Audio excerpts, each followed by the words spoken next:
welcome back to Cherry City Punch. Yes. We're excited. We have a really, really fun episode. We do. Last week's episode is hard to live up to with Kristen and all of our art friends, Autumn, Katie, and Rhonda. But I think this week's episode is pretty strong as well. Yes. And we found Isaac, so that was nice. We did find Isaac, as you know. But we are going to quickly just go over some events in our community. This is your last chance this week to see Urinetown. So it closes on the 7th. You don't want to miss it because we're in it. Opportunity to see us right? again. And you can't get enough of us. No.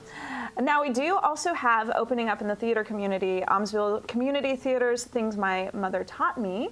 And then we also have Kaiser Homegrown Theater, Drop Dead. It's going to open May 12th. So you want to be sure to check both of those out. And we still have upcoming auditions for 9 to 5, the musical at Pinnacle Theater. And those are going to be at 1 at the theater on May 21st. So you don't want to miss those. Be sure to find out what you have to do at those auditions, because not every audition is the same. So make sure you check out the audition announcement. Coming up on today's episode, we are excited to have on Mickey Trowbridge, who is the founder and I guess teacher for Yoga and Beer, which is an event where you do yoga and then you drink beer. I mean, what sounds is better very than that? wonderful. Yes. Heather and I are probably going to become yogis. We're thinking, and beer. Yeah, but we're already beeries. Yeah. So we've got Mickey, and then we also have the diva herself, Curly Nowickus, Diva extraordinaire. from Salem here. And so we're excited to have both of them on and tell you what's going on in their lives and what's going on. Heather, how are you feeling about the show? I'm feeling great. I'm going to be sad to say goodbye to Urinetown, but it's been a great experience. Are you holding up okay? I'm trying. It's very physical for Robert and I. We have it's a physically demanding show, and it's really probably a good thing that we're in good a shape as we are. Yes, exactly. So check out these upcoming interviews, and Isaac's back too, and he's got quite the Isaac's Corner for you. Yes. Okay, welcome to our segment with Mickey Trowbridge from Yoga and Beer, the founder of Yoga and Beer. So thanks for coming on. Yes. Thank you for having me. We're very excited about both yoga and beer. Yes, and I'm the least flexible person in Salem. So I may be second next to you, and actually that's going to be part of our segment. You're going to try to teach us. There will be no yoga on today's show. But can you kind of explain how Yoga and Beer started? Because I would say that it's kind of I don't want to say revolution in Salem, but it's definitely caught on. Yes, so, it has very much caught on. Especially from like a non-yoga person, I want to know about this. How it started. Yeah. It started completely because I like yoga and I like beer. And we were at Rogue Farms almost 3 years ago, my husband and I. And if you've been out there, you'll know it's like an adult Disneyland. It's just beautiful. I was just there last Sunday. Yeah, it's just a happy place. Yeah, right? it's very cool. And so we were out there on a summer evening drinking beer. And my husband actually was like, somebody needs to do yoga out here. It's just a perfect place for it. And we approached Rogue, and they were all for it. And so we hosted a class 3 summers ago. Thought it would just be a one-time thing. Like, let's drink some beer and do some yoga. And hopefully, like, we like this. Hopefully other people do too. Thought we'd have like 10, 15, maybe 20 friends come out and join us. And we had 100 people show up for that first one, which we were not expecting at all.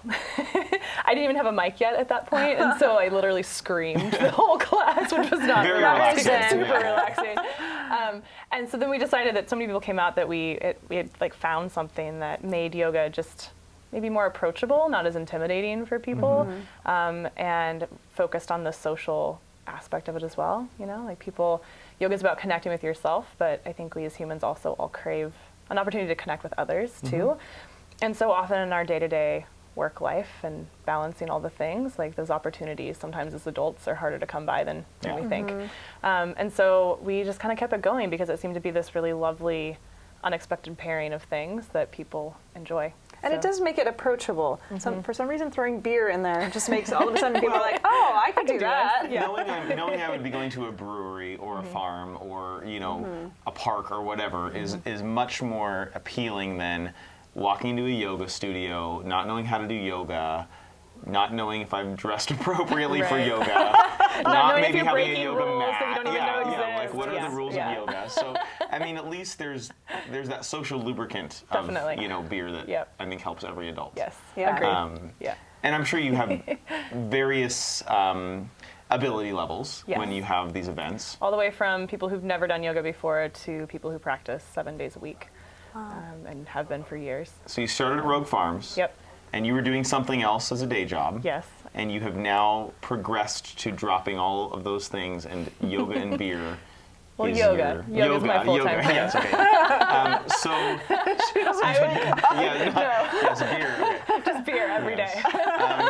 So kind of how did that progression happen from being able to realize, okay, yoga's obviously a passion. Yep. Did you envision that becoming a full-time job? Never. And kind of how did that transition Progress. happen for you? So I actually did yoga teacher training for my own benefit. I never had any intention of teaching. And life had other plans for me. I got done with training and almost immediately had several opportunities to teach, and was like, well, okay, well, if these doors are opening, like maybe I should just kind of walk through them and check it out. And started teaching and discovered that I really loved it. And at that point was working full-time in the nonprofit community here in Salem, and loved my job and being a piece of this community, and getting to work with so many great agencies. And balanced for years having my full-time job and kind of like my passion job. They were both nonprofit's passion too, right? Yeah. But like my hobby job, I guess, on the side, right? And would teach anywhere from 3 to 7, 8 classes on top of a 50 or 60-hour week job. Wow. And eventually got to the place, once yoga and beer started to take off and it was more than once a month, I had several studio classes, I started to pick up some private clients. I started to realize that I'm teaching people within yoga to have balance, right? To find that balance within their lives, but I had no balance. I was working all the time. Thought I was doing a really great job of faking it, like being super stressed out with my job and like pulling up to the yoga studio and being like, like teaching a class and be like, they'll never know. Yes. And got to a point where I was like, I either need to stop teaching yoga or I need to find a way to make it my full-time thing. And had, about the time I kind of put that seed out into the universe, had a contract open up. It was presented to me and offered to me that allowed me to take the jump to focus completely on yoga, which has been, I never saw myself doing this full time, and so when I did it, it was definitely a leap of faith, a little bit of like, I don't know if I'm going to like doing this all the time, but like, let's give it a try. And it's been a year and a half now, and I've loved every moment of it. So where are you? Where are the different places that you do? Yep. So I teach 6 to 8 yoga and beer classes a month across the state. And then I teach at Indigo Wellness Center downtown at the studio there. And then I teach a variety of private corporate classes. So like businesses will bring me in to teach for their staff. And then I teach at the Oregon State Hospital every morning for patients. Wow. And then private clients, like if somebody wants to do a one-on-one, they can hire me and I'll work with them. That's amazing. Yeah. So what's the best place yoga's taken you? Because I know you've gotten to travel and maybe franchising yoga and beer to some other cities or something, yeah. right? What cool places have you been able to go because of yoga? Of yoga. Well, there's been lots. India, probably this last December, is the most amazing trip that I've taken with yoga so far. And I've done lots of international travel with yoga, but India definitely stands out to me. And not so much because of, India was incredible. Not so much necessarily because of where it was and how far away and how different the culture, but because of the type of trip it was. So it was there's a piece of the yoga philosophy called seva, which is selfless service. And the idea is that you kind of fill your own cup through your practice so that you can ultimately be a better servant to others. You can invest more and love more into your family and your friends and your community and your world. And so we, as a group of yoga teachers, this group that I'm a part of, fundraised last year for drop-in centers for street kids in Kolkata. Wow. And then got to go and we basically raised the money to fund these centers for the entire year of 2016.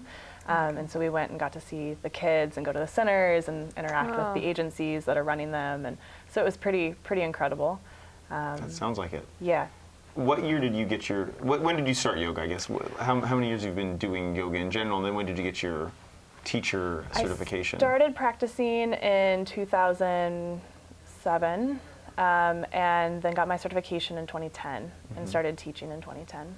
So how is kind of yoga, the community of yoga, especially in somewhere like Salem, we're always trying to be not the stepchild of Portland. How has it changed in 11 years, or 9 years, I guess? So much. Portland exploded in yoga long before Salem did. And in fact, when I started practicing yoga in 2007, 2008, or even into the early 2010s, like there was very little happening in Salem in terms of yoga. And I think that's honestly why that first yoga and beer class we had 100 people, is because there hadn't really been anything like that in Salem yet. There'd been some studio yoga, Indigo has been operating for a long time, but there really hadn't been this like community, take it out of the studio, kind of just a different, unique experience. And so it was really the first, I think, in the area that had happened like that. And now there's been so much in the last couple of years with yoga in the park and yoga at wineries and a couple of new studios opening up. And so it's been really fun to kind of watch the opportunities present themselves for yoga, because the reality is the more people are exposed to it, the more opportunities they have to get involved with it in different settings, whether it's in a brewery or it's in a more traditional yoga studio setting or it's in their office. The more likely it is they're going to try it and find an experience and a teacher and a style that benefits them. What are some helpful hints for first-time yogis? That if somebody's kind of on the periphery, Yes, asking and for not flexible. I'm asking for a friend. If somebody's on the Asking periphery, for a friend. if somebody's kind of like wondering, okay, I'm interested in yoga. Can you dispel like some of the questions that they may have before they get there? Definitely. Yeah. So people always say I'm not flexible enough for yoga. My response is always, that's why you do yoga. You know, if you're already flexible, you need some other work at that point. But that's what yoga's for, ultimately, is to make your body balance between strength and flexibility so that you're less prone to injury and pain and chronic things later in life. So it's not about being as pretzely and bendy as you can, and you're going to find that in most yoga studios. There's the off class where like you go and everyone's putting their feet behind your head, and as a first timer you're like, what did I just walk into? But more often than not, you're going to go to a class and the teacher's going to talk to you about doing what feels good and what your body needs, and not like judging or comparing or trying to do like the biggest, hardest thing. And what you learn the more comfortable you get is that everyone's so focused on their own practice that no one's even watching you. So you as the first timer are like seeing all the things, right? And you're sure that everyone is watching you and aware that like you have no idea what you're doing. But the reality is once you get into your own practice, you are so into your own body that and your own space that you don't even notice the other people around you. And so trying to, as quickly as possible, get into that headspace where we stop comparing and we stop being self-conscious and we just allow ourselves to be truly us, because we don't take that opportunity enough in life. And hopefully that's a big piece of the practice, is to honor your body, whether it's super flexible or not, whether you have injuries or you don't, and just to work with what you have. Where would one find more information about yoga and beer? So my website, mikkieyoga.com, M-I-K-K-I, and there's a whole yoga and beer page on there. I'm also on Instagram and Twitter and Facebook and all the places. Oh, great. So get out there, check out all of the yoga opportunities that exist, and Mickie's got a lot of them. So thanks for coming in. Thank you for having me. Thank you. All right, welcome back. We have local musician, singer, performer, star of Urinetown, Kerline Nowickas, joining us Hello. in our segment. Welcome. Thanks for coming on. Oh, thank you for having me. This We're is really excited. nice. Yeah, it's I feel exciting. important and stuff. Oh, you should. Oh, no, this is the hottest, I freshest should, show in but, Salem. you Yeah, know. it's about time. So, Kerline is going to be wrapping up the run of Urinetown here this week. So it closes on May 7th. How has your foray into your first Pentacle experience been? Oh my gosh, it's amazing. It's exhausting and exhilarating and fun all at the same time. Yeah, it's a great group of people, including the two of you. You guys She mentioned us. all right. No, it's great. I love working with Katie, and she is so inspiring, and I've learned so much from the show. I haven't done a ton of musical theater, and so it's been so nice to be alongside the two of you who've done it like a million times. And so I've learned a lot. I think more than anything, this has been a great learning experience for me. What have your experiences been in performing before? You're new to musical theater, new to Pinnacle, but what other experiences has kind of brought you to decide to try musical theater? I guess for me, I love new experiences, different experiences. I have done a lot of concert work. Here locally, I performed with Festival Chorale Oregon, with the Salem Concert Band, and churches around town. I've also done some work with Portland Opera, with Opera Theater Oregon and Lakewood Theater up in Portland. And that has been amazing. So I really just wanted to try something new. I've always shied away from anything with spoken lines. Opera, you sing everything, so that's, for me, that's a relief. Like, there is a lot of acting in opera, and even just as a concert singer, you know, you really have to bring the emotion through your songs. But I'm always wary, well, maybe I'm not a good enough actress, so maybe, so I've been taking Joe Dodge's acting class at Pentacle, and so I really built up the confidence to try something where I actually wasn't just singing, but actually speaking lines and acting and being, and feel like, you know, I'm an actress and I kind of know what I'm doing-ish. Well, there's a sense of accomplishment, though, when you finally put yourself out there in those situations. You know, and there's outside of your comfort zone. So much of the what if I don't try this, then how are you ever going to feel? And this experiment, I mean, you have succeeded. So you really don't have to worry about anything. And so you're also a voice teacher as well? Yes, I do teach singing lessons here in Salem and also at a small music school in Turner. Okay. So. And are you focused on adults and kids, or do you focus on adults or only kids? I do a range. I tend not to teach anyone younger than 10, just because of the maturity level. For me, I prefer to work with people who are older. I feel like my personality is more geared toward older people. I mean, meaning middle school, high school, and adults, not so much younger kids. So I will admittedly say Heather and I wondered, where has Curly Newickus been hiding in Salem, Oregon? Because yes, exactly. It's like, I mean, Salem, I will say, is full of talented people. Yes. And they come out of the woodwork, and all of a sudden you meet this person and you're like, okay, the performing arts community in Salem is not huge. And so you wonder, like, where has this person been hiding? So how long have you been in Salem, and where have you lived outside of Salem, and what kind of brought you to this small town? Because Salem isn't necessarily on the performing arts map. Right. But then there's talent like you that's hiding in Salem, you know, so not hiding, but, you know, that exists in Salem. So kind of what's your background, and how did you get to this town? Let's see. So I was born and raised in St. Lucia in the Caribbean, and that's where I met my husband. We got married, had my son. My husband is from Chicago originally, so we moved back to Chicago, and he's a music educator. I can't speak today apparently, but in the Chicago area, they were cutting a lot of the music programs in the schools, and so we just so happened to know some people here in Salem who also worked with him in St. Lucia. Oh, wow. And we ended up here because they were like, oh, there's a fantastic music program in Salem. You should, you know, apply. And he did, and he got a job here, so he moved. Wow. So now he teaches, he's the assistant band director at West Salem High School, and he teaches general music and beginning band at Harrod Elementary School. And so, of course, I'm his wife, so I came along for the ride. No, but I really wanted to come to America as well because I wanted to pursue a degree in music. And so I went to school at Western and studied there. I studied opera for a summer in Austria. And so when I graduated from college, I just wanted to do stuff.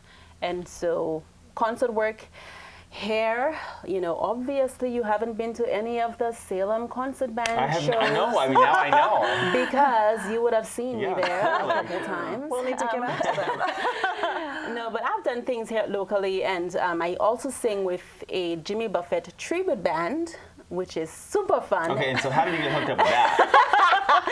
So a friend of mine in college, she found them online. They were looking for Margarita Girls. And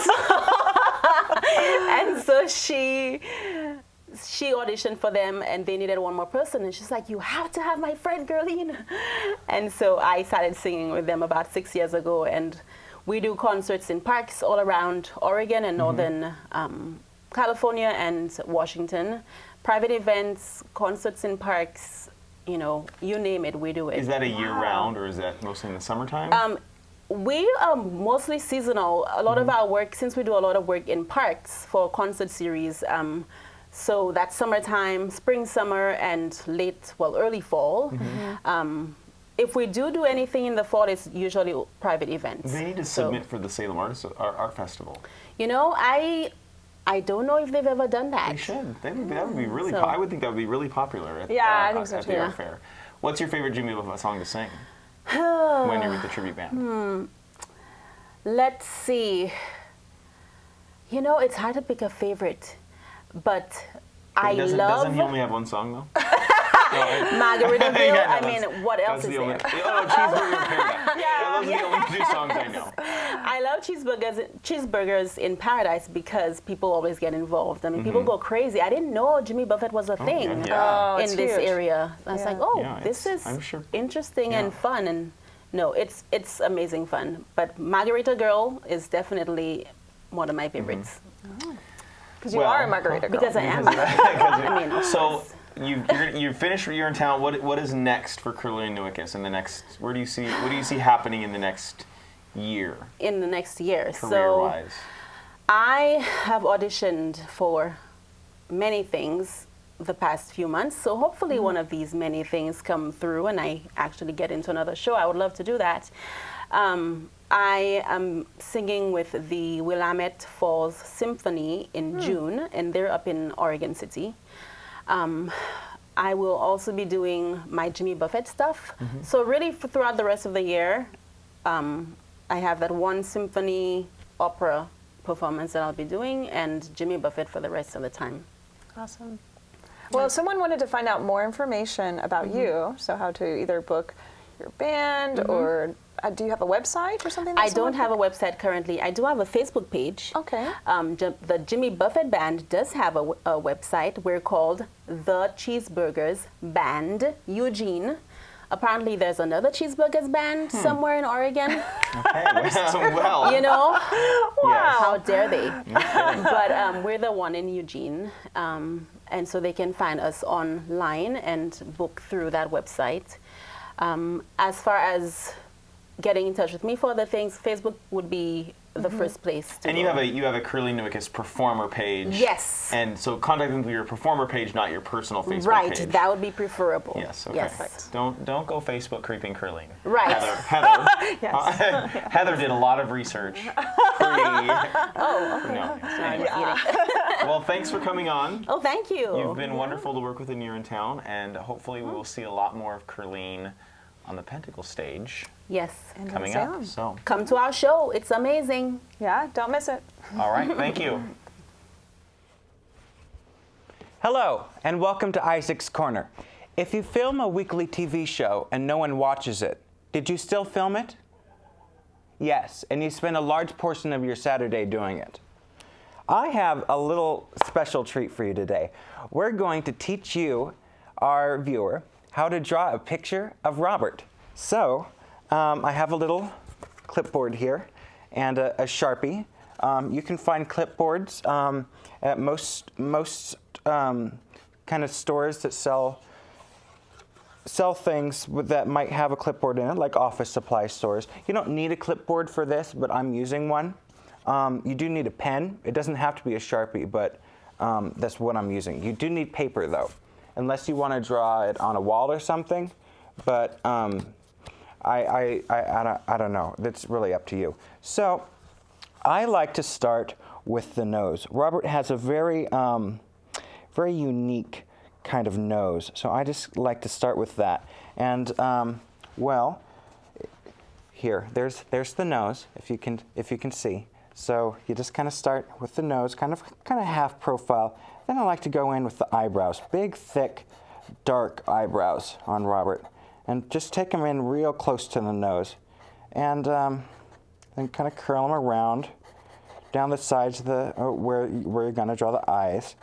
And just kind of like that. Okay, so you've got a nose and you've got eyebrows now. And now, I just kind of go in with the eyes. Big, heavy, drooping eyes. Just like he hasn't slept in years kind of look. Because that's just kind of how Robert looks.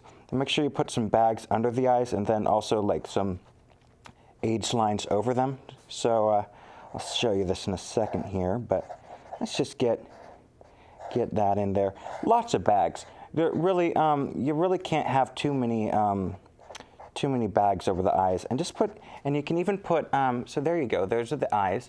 And you can even put some shading over the eyes to really sink them in. Because he has these really dark, kind of pinhole eyes that just kind of sink back in the back of his head. Sometimes when you look at him, you don't even notice his eyes. Then I like to go in, just kind of do the rough outline of the face. So just kind of go around with the face, and that's kind of, there we go. That's kind of, just kind of not quite oval, not quite square-shaped face, just kind of blobby. Very blobby, definitely not symmetrical. If you've done it symmetrically, you need to start over. Then I like to go in with the hair. Dark hair, swept in his face, just kind of all over his face. And just really kind of, make sure you get the pen, just kind of shake the pen if it's not coming out dark enough. You can just kind of do that. And there you go. Ears maybe, a little bit of sideburns, so you got that. There you go. And then finish it up with his mustache, and you're done. So there you go. That's how you draw Robert. I think it's a pretty good one. I think this is a keeper. All right, thank you. All right, well, oh gosh. It's a good show. I am really inspired by our last two episodes. The more experience we get, the better we get. I think Mickey and Curleen are really fascinating people. Yes. And it's great to have them on. I want to thank our sponsors, Wandering Angus and Anthem Cider. One thing that Mickey didn't cover that I think is important is attire at your first yoga session. Well, we're probably going to have to get you some yoga pants. Yes, well, that's probably important. Yes. And then the other thing that I really wanted to ask her about was hot yoga, but we ran out of time. Heather gets Maybe irritated. next time. Heather gets irritated with me because I ask the hard-hitting questions at the end of the interview. He does. He does. It's all improvisational. Believe it or not, we are not trained journalists. And we don't really pre-select our questions. Well, I don't. Heather does. I put some thought into them, but then Robert asks them. Yes, but I get ideas when they're talking. I know, it's conversational. It's organic. It is. We like to be organic. And can we just reflect on Curleen for a moment? I love her. Really, truly. I mean that. Where has she been hiding in this community? I know. She's a wonderful lady too, just really pleasant to work with. So Curleen's a good example of, are you hiding in the Salem community Yes, and we don't don't know that hide. you're there? So come out, meet us. Audition for things, get involved. We would like you to be on our show possibly. Yes. If you can make it through the vetting process. So So you can email us at cherrycitypunch@gmail.com, or you can go to our Facebook page and message us if there's anything that you know that you would like to bring to our show. yeah. So we look forward to next time when, guests to be determined. Let's just put it that way. So thanks for joining us, and we'll see you next time on Cherry City Punch.